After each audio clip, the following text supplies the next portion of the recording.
Hi friends, welcome to Preethu's menu. இன்றைக்கி வந்து நம்ம பார்க்க போகிறது, நம்ம ரோட் சைட்லலாம் இட்லி தோசைலாம் சாப்பிட்றப்போ நம்மளுக்கு வந்து ஒரு தக்காளி சட்னி கொடுப்பாங்க. அந்த தக்காளி சட்னி தான் வீட்டில் எப்படி பண்ணலான்னு பார்க்க போகிறோம். வீடியோ பிடிச்சிருந்துச்சுன்னா கண்டிப்பாக வீடியோ லைக் பண்ணவும், சேனல் சப்ஸ்கிரைப் பண்ணவும் மறந்துடாதீங்க. இப்போ வாங்க இந்த வந்து சூப்பரான தக்காளி சட்னி எப்படி பண்ணலான்னு பார்க்கலாம். முதல்ல நம்மளோட சின்ன மிக்ஸி ஜார் எடுத்துக்கலாம். அதில் வந்து உங்கள் காரத்துக்கு ஏற்றாப்புல சேர்த்துக்கோங்க. நான் வந்து இங்கே 3 வரமிளகாய் சேர்த்துக்கிறேன். அது கூட சேர்த்து 6 பல் பெரிய பல் பூண்டு சேர்த்துக்கிறேன். சின்ன பல்லாக இருந்தால் ஒரு 10-12 கிட்ட சேர்த்துக்கோங்க. அது கூட 1/2 டீஸ்பூன் அளவுக்கு ஜீரகம், அப்புறம் 2 பெரிய வெங்காயத்தை இந்த மாதிரி ரஃப்பாக கட் பண்ணி, இதில் வந்து நம்ம வந்து தண்ணி ஊற்றி அரைக்க வேண்டிய தேவையில்லை. இப்படியே நம்ம வந்து அரைச்சி எடுத்துக்கலாம். நல்லா பேஸ்ட்டு அரைச்சி எடுத்துக்கோங்க. இப்போ பாருங்கள், இந்த மாதிரி நல்லா அரைச்சி எடுத்து வச்சுக்கோங்க. அடுத்ததாக 2 தக்காளி, நல்லா பழுத்த தக்காளியை பார்த்து எடுத்துக்கோங்க. அதையும் நம்ம இந்த மாதிரி நல்லா பேஸ்ட்டாக அரைச்சி எடுத்துக்கலாம். நாட்டு தக்காளியாக இருந்தால் கொஞ்சம் நல்லது. இப்போ வந்து நல்ல ஒரு இரும்பு கடாய் எடுத்துக்கோங்க. நல்லா கெட்டியான அடிகட்டியோட பாத்திரமாக பார்த்து எடுத்துக்கோங்க. அதில் நல்லெண்ணெய் விட்டுக்கலாம். ஒரு 2 டேபிள் ஸ்பூன் அளவுக்கு, 2-3 டேபிள் ஸ்பூன் அளவுக்கு கூட நல்லெண்ணெய் விட்டுக்கோங்க. அதில் கடுகு போட்டு தாளிச்சிட்டு அது கூட சேர்த்து 1-2 அளவுக்கு வரமிளகாய் சேர்த்துக்கலாம். அது கூட சேர்த்து ஒரு டீஸ்பூன் அளவுக்கு உளுத்தப்பருப்பு சேர்த்து நல்லா ஸ்மெல் வர நல்லா வதக்கிக்கோங்க. அதுக்கப்புறமேட்டு கருவேப்பிலை சேர்த்துக்கலாம். இப்போ இது எல்லாமே நல்லா பொரிஞ்சு வர நேரத்தில் இப்போ நம்ம அரைச்சி வச்சுருந்தோம்ல அந்த வெங்காயத்தோட பேஸ்ட்டு, அதை வந்து நம்ம இப்போ சேர்த்துக்கலாம். அந்த மிக்ஸி ஜாரில் லைட்டாக கொஞ்சோண்டு தண்ணி விட்டு அதையும் சேர்த்து நான் ஊற்றியிருக்கேன். இப்போ வந்து இது வந்து இந்த பச்சை ஸ்மெல் வந்து இந்த வெங்காயம் பூண்டு இதோட எல்லாம் நல்லா பச்சை ஸ்மெல் வந்து முதலே நம்மளுக்கு வந்து நல்லா இந்த எண்ணெயில் நம்ம வந்து வரட்டி எடுத்துக்கணும்.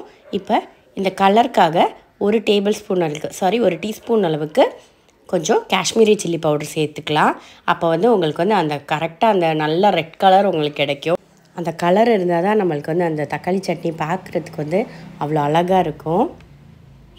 இப்போ நல்லா ஃப்ரையாகி வந்துருச்சு. இப்போ வந்து நம்ம தக்காளி பேஸ்ட்டை சேர்த்துக்கலாம். தக்காளி பேஸ்ட்டுமே சேர்த்துட்டு நல்லா வந்து உங்களுக்கு வந்து கொதி வரணும். நல்ல ஒரு சிம்மில் போட்டு அப்படியே ஒரு 10-15 நிமிஷத்துக்கு நல்லா கொதிக்க விட்டுறணும். இப்போ வந்து தேவையான அளவுக்கு தண்ணி சேர்த்துக்கலாம்.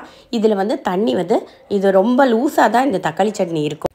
அதனால் நீங்கள் 1-1.5 கிளாஸ் அளவுக்கு கூட தண்ணி விட்டாலும் வந்து உங்களுக்கு வந்து அந்த கன்சிஸ்டன்சி வந்து நல்லா தான் வரும் கண்டிப்பாக. இப்போ இதுவே கொஞ்சம் திக்காக தான் இருக்குது. இதில் வேணும்னா நம்ம இன்னும் கொஞ்சம் தண்ணி விட்டுக்கலாம். இப்போ தேவையான அளவுக்கு உப்பு சேர்த்துக்கோங்க. இப்போ இது எல்லாத்தையுமே சேர்த்து நல்லா மிக்ஸ் பண்ணி விட்டுட்டு அப்படியே ஒரு மீடியம் டு லோ ஃப்ளேமில் போட்டு ஒரு 10 நிமிஷத்துக்கு அப்படியே விட்டுருங்க. இந்த தக்காளியோட பச்சை ஸ்மெல் எல்லாமே நல்லா பச்சை ஸ்மெல் போய் லாஸ்ட்டில் வந்து உங்களுக்கு அந்த கலர் மாறி உங்களுக்கு எண்ணெய் அப்படியே தெளிஞ்சு வரும். அந்த அளவுக்கு நல்லா கொதிக்க விட்டுறணும். இப்போ அதுக்கு முன்னாடி இது கூட சேர்த்து நம்ம புளிச்ச தோசை மாவு இருந்துச்சுன்னா 1 டீஸ்பூன் அளவுக்கு தோசை மாவு கூட சேர்த்துக்கலாம். உங்களுக்கு வந்து குவான்டிட்டி கொஞ்சம் கூட வேணும்னா இன்னும் கொஞ்சம் கூட தோசை மாவு கூட சேர்த்துக்கோங்க. அப்போ வந்து உங்களுக்கு நல்ல திக்னஸ் வந்து கிடைக்கும். இப்போ இதை வந்து எல்லாத்தையுமே சேர்த்து நல்லா கொதிக்க விட்டுறலாம். இப்போ பாருங்கள், நல்லா கொதிச்சு வந்துருச்சு. இது வந்து நான் ஒரு 10 நிமிஷம் அளவுக்கு கொதிக்க விட்டதுக்கப்புறமேட்டு தான் இப்படி வந்திருக்கு. நல்லா கொதிக்க விட்டுக்கோங்க. அவ்வளோதாங்க, நம்ம தக்காளி சட்னி, ரோட்டுக்கடை தக்காளி சட்னி ரெடி ஆயிடுச்சு. இப்போ அவ்வளோதான். நல்லா அழகாக இட்லி சுட்டுட்டு அது மேலே இந்த மாதிரி நிறைய ஊற்றி சாப்பிடுங்க. அப்போ தான் இதோட டேஸ்ட் வந்து சூப்பராக இருக்கும். கொலன்னு ஊற்றி சாப்பிட்டாதாங்க கண்டிப்பாக இதுக்கு வந்துட்டு நம்ம அந்த ரோட்டில் சாப்பிட்ற அதே டேஸ்ட் வந்து உங்களுக்கு கிடைக்கும். எல்லாருமே கண்டிப்பாக ட்ரை பண்ணி பாருங்கள். சூப்பரான ஒரு சட்னி இது. இதை வந்து பண்ணிவிட்டு நீங்கள் ஃப்ரிட்ஜில் வச்சுட்டா கூட ஒரு 3 நாளுக்கு தாராளமாக இருக்கும். அப்போது எல்லாருமே கண்டிப்பாக ட்ரை பண்ணி பாருங்கள். வீடியோ பிடிச்சா லைக் பண்ணவும், சேனலை சப்ஸ்கிரைப் பண்ணவும் மறந்துடாதீங்க. அடுத்து ஒரு சூப்பரான ஒரு வீடியோவோட பார்க்கலாம்.